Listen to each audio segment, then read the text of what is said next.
social privilege. Social privilege, that's our third pillar. And so I'll just share with you guys the definition. So social privilege is the theory of special advantage or entitlement used to one's own benefit or to the detriment of others.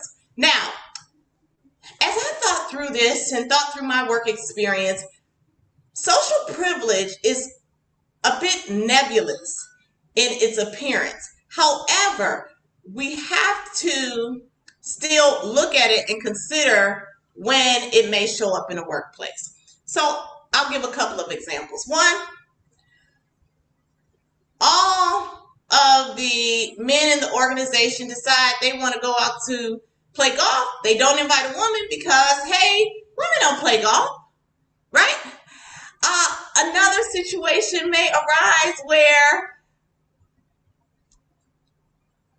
all of the members of one group of an organization end up going to have a little beer at the bar, and everybody who goes to have that beer looks the same. They have not invited the other member because they say, you know what, well, at this particular location, they don't really have people who look like them there, so they're not invited. And at that location, that's where they talk about who's the next person for moving up in the organization.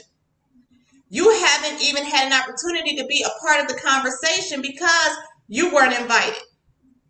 You have been denied social privilege. So, I'm going to say this. When that happens, you may not be able to pursue it in the way that you pursue equal opportunity. So I say you have to get ahead of being denied social privilege when you go into a work world. And the way that I have found to combat that is to build relationships.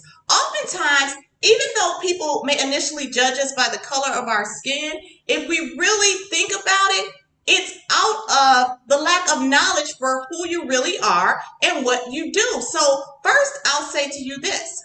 No one can make you feel inferior without your consent. So if you've been left out of a conversation, if you've been left out of an invitation, know that they can't make you feel inferior without your consent. The second thing is, as you're starting as a new person in an organization, take time to build relationships. The best way to negate all of the negativity, or much of it, some people are still going to hold on to whatever thoughts they may have, but much of it is by building relationships. And that can be the anecdote to social privilege challenges.